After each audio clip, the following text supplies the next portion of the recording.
brief tutorial on definite clause grammar, syntax, and Prolog.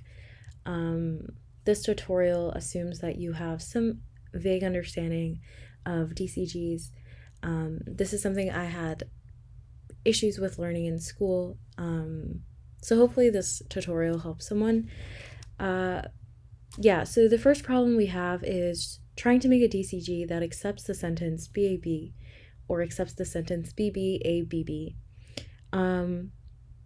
and continuously so on and so forth. So it should be able to accept any sort of sentence in this pattern where there are the same amount of B's on the right side and the left side with a in the very middle of the sentence. So our base case is going to be the sentence B, A, B. And you might ask, why don't we just have a simple A as the sentence base case or an empty array? Because, and that would be A. So this would say that either it can be an empty or it could just be an A, which is not true because that doesn't, this is not a valid sentence, nor is this a valid sentence. So no, this is not a possibility. So our base case is just going to be BAB. And going from here, how can we make a sentence definition that will accept this? So the way I see it is that there are B's on either side in addition to the base case. So following that pattern, I can say this. Now, since it's recursive, I know that once it's able to get to this, it can get to this by substituting in this as a sentence, and sentence's definition should be able to plug itself back in. Same thing here, because this is an acceptable sentence, it should be able to plug in the sentence definition right here. So to demonstrate further what I'm trying to say, I can demonstrate in SWI-Prolog. I've already navigated to the desktop. I'm going to go into SWI-Prolog, load up our file. It's called DCG right here, as you can see. Loaded up, true, there are no errors, no singleton variables, which is good. So now I'm going to try sentence, and I'm going to pass in BAB, which is our very first case that should pass and return true. It does. Now let's try B, like that. That's also returning true. And lastly, let's just try for good measure this. This should work, also true. So now to just make sure that every possibility of this pattern is being accepted, you can really see by plugging in a random variable, which will bind itself to every single possibility. So we're going to get the first possibility, press semicolon to make it return false and look for another solution. It finds another solution, finds another solution, finds another solution, and this will continue. And basically, it'll keep going because there are an infinite amount of solutions for this. Now, I just want to make sure that this is not a valid sentence that's being accepted, and it's not. The reason being is because B is being hard plugged in here and here. So if this was saying C,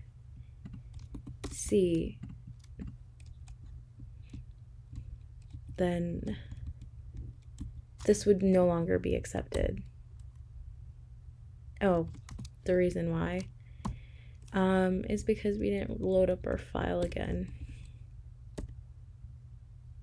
Did I save it? Okay, there we go. Yeah, make sure to save your file and then reload it. Yeah, so you get the idea. Okay, moving on to our next problem.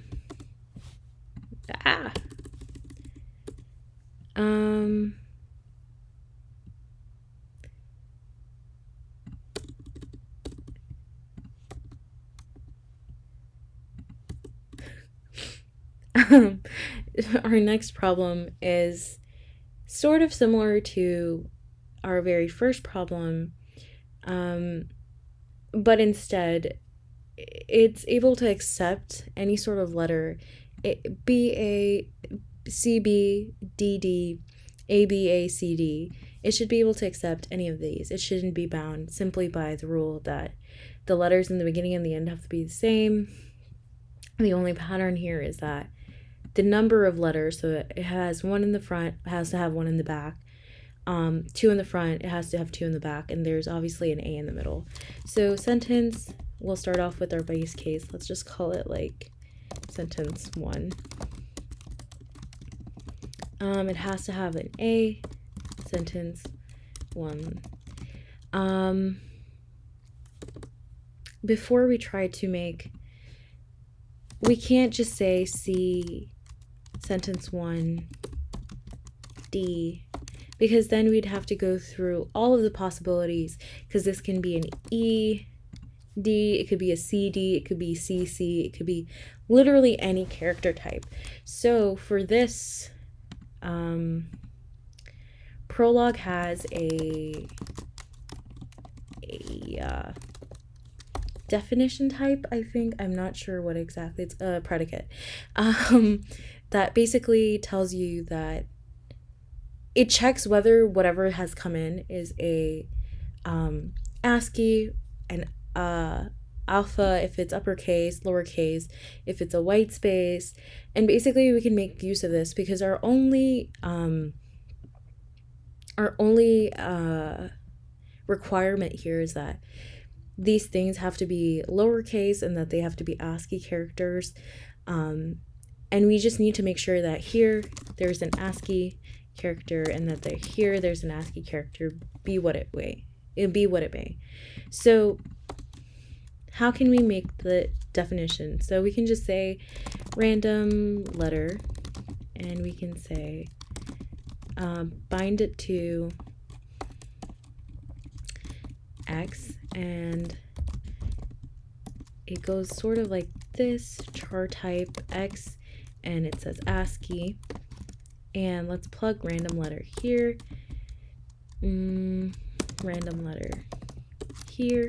So this is basically saying that as long as this is ASCII, this should be acceptable. So let's just try this. Let's save this. Yeah. And now let's try sentence 1, and let's try our base case with just A.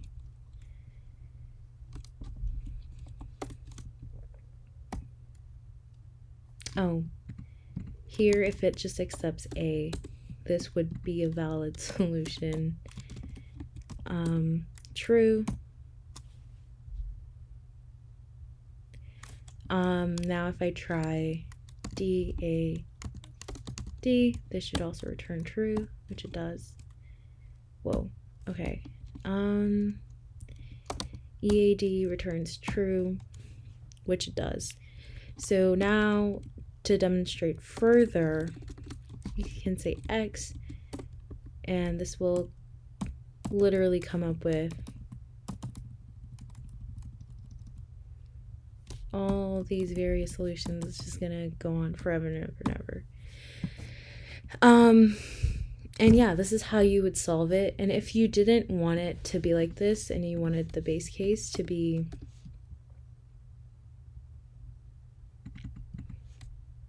this, where it's just this, maybe we could try it like that.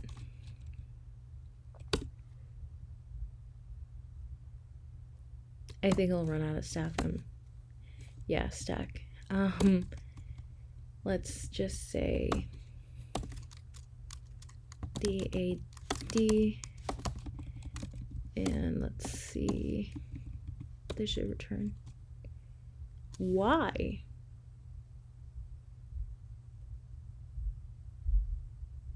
Oh, I know why. Just kidding. Maybe this will work.